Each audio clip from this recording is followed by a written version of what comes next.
hotels. But what are you guys talking about? Is there anything going on today?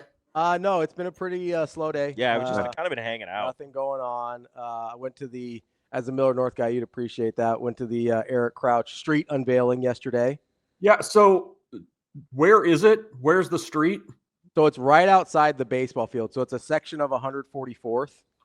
So you know where the light is, right where you turn into the baseball field? Yes. Basically from there to Pacific Street is Eric. Okay. Crouch. So if you get to the Rusty Nail, you've gone too far. 100%. But Okay. if you've if you get to the Rusty Nail, you've gone just far enough. One of my, I literally, we'll talk about football here in just a second. One of my got to get the Miller North talking. Well, no, this is a Rusty Nail talk. Oh, okay. When I moved into my apartment after I finally got the hell out of Ashland, great town, just not for me. It probably had to do with the company more than the town.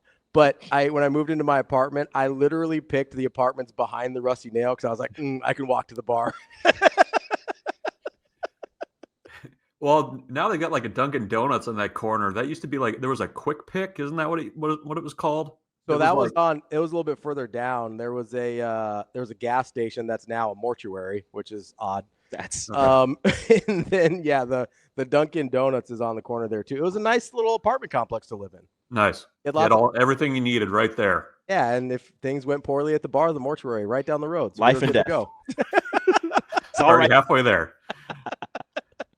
All right, Bruntz, as we finally are here on game day, what, if anything, are you feeling about this Nebraska team that might be different than how we felt leading up to this point? Like, are you finally on game day and you're like, man, I don't know if I'm right about this. Like, where's your head at? Yeah, I mean, I don't think anything's changed. I mean, I think we're at the point now where it's kind of like, is everything that we've thought and seen and heard going to actually play out on the field? Like that's basically what kind of the opener is. I'm sure that for the coaching staff, it's kind of the same way, right? Like they've seen practice after practice after practice. And when the lights really come on for the first time, are guys going to be focused? Is there going to be pre-snap issues because guys aren't dialed in? I mean, I think it's, the first game, there's probably a lot of nerves over there just because there's so many unknowns. You think you know what you have. At the same time, you're also having to look across the sidelines and wonder if Cincinnati is going to do generally what they've done in the past. And so I think that's just kind of where I'm at, is like, okay, like let's see what this actually looks like. In some ways I was thinking about this way. Yes, this is year 3 for Matt Rule, but it feels like there's a little bit of like intrigue about how this is all going to come together, similar to kind of when we went to Dublin, like when you had new coordinator, kind of new personnel. Like I think that's part of the portal era that's always interesting too, is like you've got all this new cast of characters, like you're seeing them for the first time in a game. Like how's this all going to look? So I don't know that anything's necessarily changed. It's just been like, okay, let's get this thing going, I guess. Hopefully it's not as ominous as the Dublin comparison might make it seem to be. Went great for like 2.5 quarters, right? I do understand the intrigue though, right? Because like, yes, there was Dana Holgorsen for 4 games, but what does that look like after a full off season? Like, obviously you've got, almost an entirely new defensive staff. Mm-hmm. Basically at this point, Dvorak's really the only guy in the same spot as he was last year. And then you've got all the transfers on top of that. So I definitely understand being a little hesitant, may or may not be the right word, but just kind of wait and see on a lot of that. I do wonder, we were talking a lot about Nebraska's defensive line versus Cincinnati's offensive line earlier in the show. But Rico brought up a good point during the break. We haven't really talked that much about Nebraska's offense against Cincinnati's defense. Obviously, everybody knows about Dante Corleone, top 10 name in college football probably, but Like, as you look at this, how much have you thought about sort of the reverse of that? Like how you think Nebraska's offense will do against Cincinnati's defense? Yeah, I mean, I think right out of the gates, I mean, this is going to be a pretty good test for that offensive line that, I think there's a lot of confidence about over there, and I think there should be. Cincinnati's got a pretty good front seven, I think, for the most part. Obviously, the Godfather in the middle, it's going to be lowest man wins for 60 minutes with Justin Evans. A couple of two strong dudes just going at it. But yeah, I mean, I think that's the ease with which Nebraska is able to run the ball in this game, I think, is probably a pretty big factor in what will ultimately be the outcome, because I think Nebraska is going to be able to throw the ball. I think if they're able to run the ball as well, I think that's going to be a pretty good recipe on offense. So I'm watching that piece of it quite a bit. And also, I mean, we've been told Emmett Johnson looks significantly different.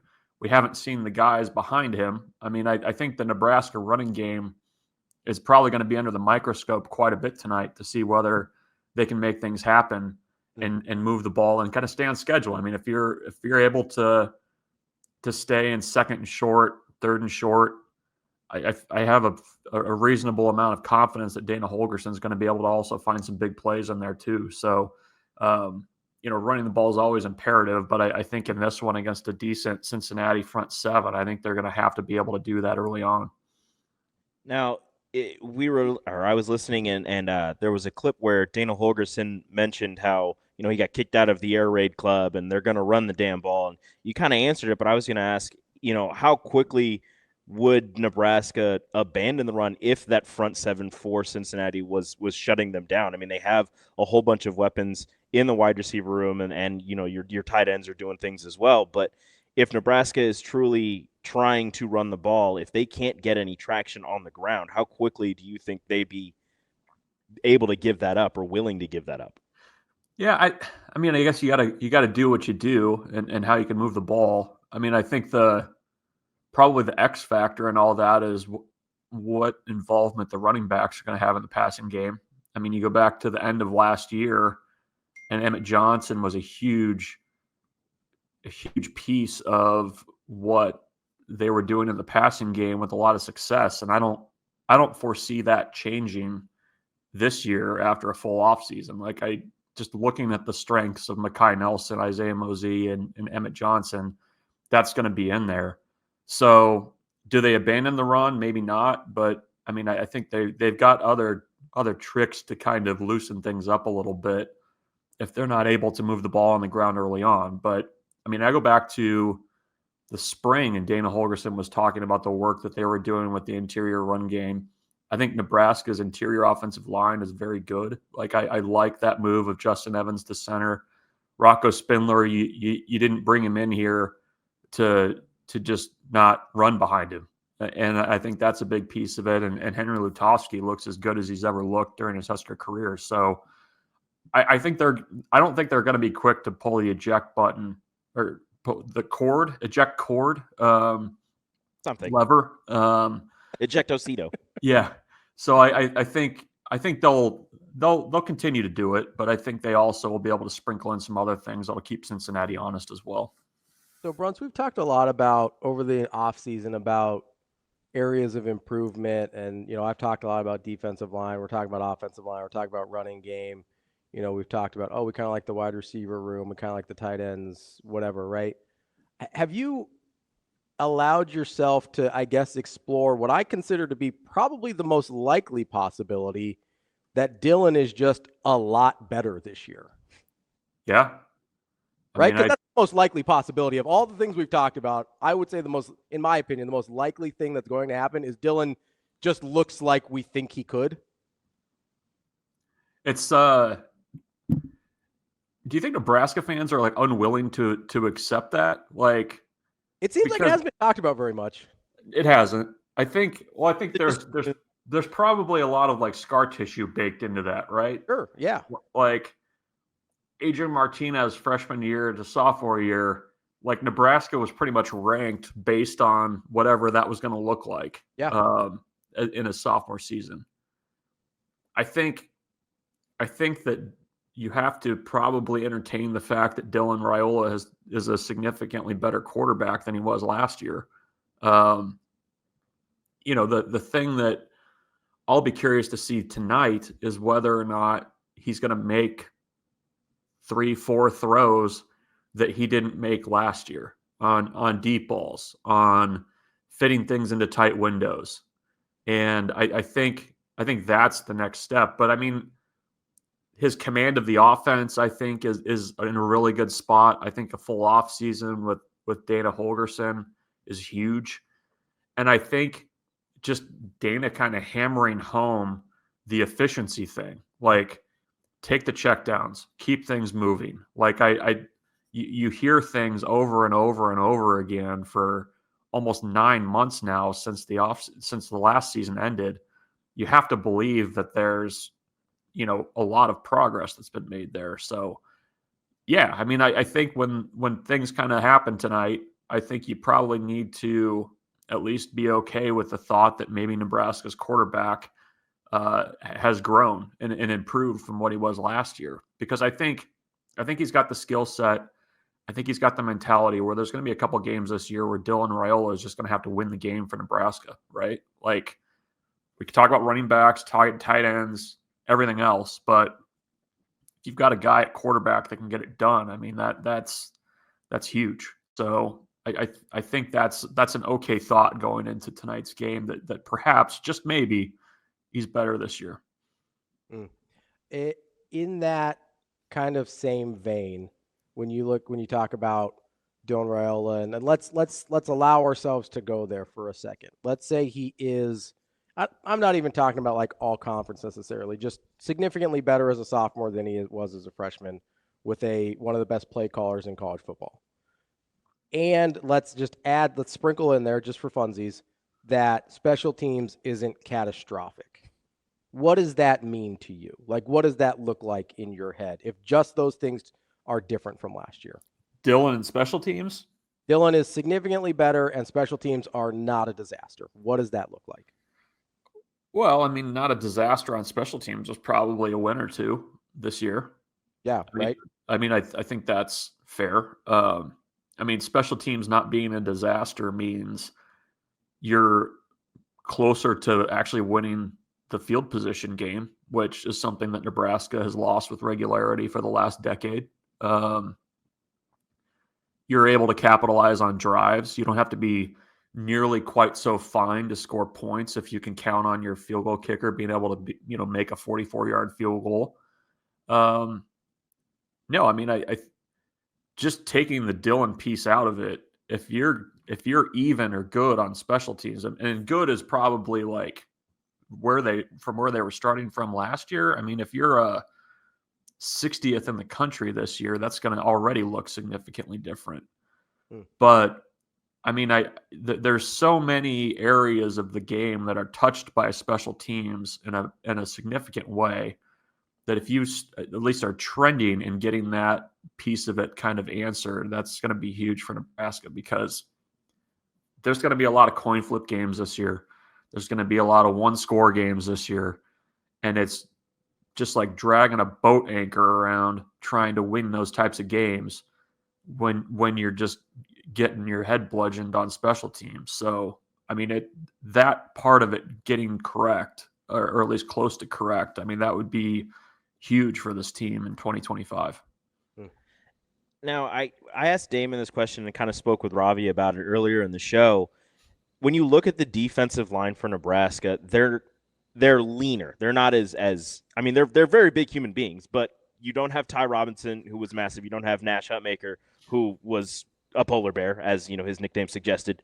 Your defensive line is leaner. They seem more explosive and faster. Is that going to mean, and I know against Cincinnati and Brendan Sorsby and his ability to, break the pocket and use his legs, it's going to be a little tougher, but with a more explosive defensive line, how much pressure do you think they'll get on Sorsby and quarterbacks in the future in terms of getting sacks? Yeah, I mean, I think they've got the potential to do it. I think it's I mean, when you kind of look at like breakdown of sack numbers at the end of the year, I'm sure it's probably going to be a little bit more spaced out, not so focused on a couple guys. I think John Butler is going to be aggressive with blitzing, which I think helps those guys up front. I think in the right scenarios and situations, you're probably going to see multiple jack linebackers out there, which, I mean, I don't know if you lump them in with the defensive line, but I think there's enough versatility there with McCullough and Ochoa and McGahee to put a couple of those guys out there together. So I think they'll have the ability to do it. We'll see if they can do it. But yeah, I mean, I think it's I think John Butler's aggressiveness and his ability to scheme things up and willingness to be a little bit more aggressive, I think will benefit that front seven quite a bit. Like, I'm eager to see what Keona Davis in year 2 looks like. I think you're gonna. I think you're going to see a mixing and matching of personnel at a level that is going to be a little bit different than maybe what Nebraska's done the last 2 years to try to create those advantages when they're kind of leveraged in 3rd and long and things like that. So that's what I'm expecting. We'll see if that holds true. But I mean, even go back to the bowl game, it seemed like they were more aggressive with the linebackers and bringing pressure. I know Ty and Nash were part of that, but I do think they're going to not be shy about bringing more pressure to force the issue. Bruntz, if we put the over-under at 3.5 sacks, first of all, do you think that's the right number in terms of getting equal action on either side? Do you think that's about right as far as what the line should be? Yeah, probably. Mobile quarterback. New offensive line. Yeah, that's fair. 3.5. Where am I going with it? Where do you think you'd lean? I'll go over. I would say 4 is what I was thinking. So I'll go slightly over. With that in mind, told you it was a good number. Let's say they go over. How do you feel like this game went for Nebraska? I don't know that tells the story. Like, okay. I don't know that I would know enough based off the sack. 4 sacks. I don't know. I mean, you're probably getting some pressure, but I mean, are you also, because I think the one concern I have in this game is you mentioned his ability to break the pocket and get out and run. And I think what's always a little bit scary in week 1 is how you're going to tackle. And when you've got a quarterback that can run, a quarterback that makes pretty good decisions, you got to get guys the ball. You got to get them on the ground when you can. And that it's almost kind of the exception more so than the rule that teams tackle well in week 1. So I don't know that necessarily tells me the full picture. I mean, I think 4 sacks would be great. Like, you would take that and feel pretty good about it. But I mean, I think Nebraska needs to be careful on defense of, on 3rd and 6, allowing Sorsby to get out and run for 7 yards, or to allow him to get to the second level. Somebody whiffs on a tackle and then he's out in space and you're chasing. Like, I think those are the scenarios that I think Nebraska needs to be really careful to avoid tonight. Is there a statistical category that you think you could look at and feel like you know how the game went? Turnovers. I mean, I think if Nebraska wins the turnover battle, I think I'd feel pretty good about what their chances are. I mean, I don't know that Sorsby makes a lot of bad decisions. I mean, he's a veteran quarterback. I think offensively for Nebraska, that plays into the efficiency thing too. So I think that would tell me a lot tonight. And first, I mean, you guys saw week 0. There was some really bad football being played there too. So if you can protect the ball, play efficiently, and get a couple takeaways, I mean, that to me tells a lot. All right, Bruntz, I don't think I've asked you this yet. Do you have a season win total for us? 8-4. They win 9 in the bowl game. 8-4, 9 in the bowl game. There we go. Any other feelings, thoughts, predictions for tonight? No, you guys got is Taylor Swift going to be there tonight? That's what I'm going to ask you. I was going to say if you get a chance, you're going to get a picture with Taylor. No, I don't. Is she going to be there? Like, is that a thing? Well, Travis and his brother are doing their podcast down there, and I know the Bussin' Boys are doing their thing down there. I assume that she'll be down there since they just got engaged. So she's got to support her fiance's college, right? I just Googled. She's not on tour right now, so I would guess. So she'll be there. I would guess she'll be there. So you had to Google that? It's not all over your social media? You didn't know that? Like, I feel like you'd be just inundated if she was out there somewhere. I did not know if she was on tour or not. When do we get our first Dylan Raiola Patrick Mahomes comparison? Like, what is pregame? Pregame? Yeah, like the game will not have even kicked off yet. You'll get. Here's what will happen. They'll come to the game, and in the open they're going to show Dylan warming up, and he warms up very similarly to Patrick Mahomes. You're going to get that image. You're going to get a Mahomes mention. He's probably going to be there, right? Like he's going to be in the building somewhere. Yeah. I'm guessing. So you might get like a faraway shot of Mahomes somewhere in the stadium. It'll be within the first 2.5 minutes of the broadcast. I said that first scramble sidearm throw, you're going to have the still of that and then a still of Patrick. And they're going to be like, I mean, that's the same guy. Yeah. I think Mark Jones is on the call tonight too. So you're going to get it. It's coming. It'll be there. That is our guy, Michael Bruntz. You think they get the W tonight? I believe they do. I believe they do.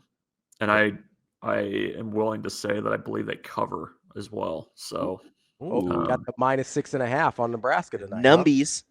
Yeah. So for against entertainment only. Yeah. We'll see.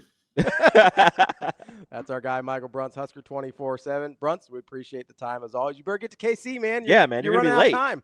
I still got time. It's only 9:30. What's the Michael Bruntz barbecue spot? I don't know. Where should I go? Oh, I don't know. That's a DB question. You got to call him.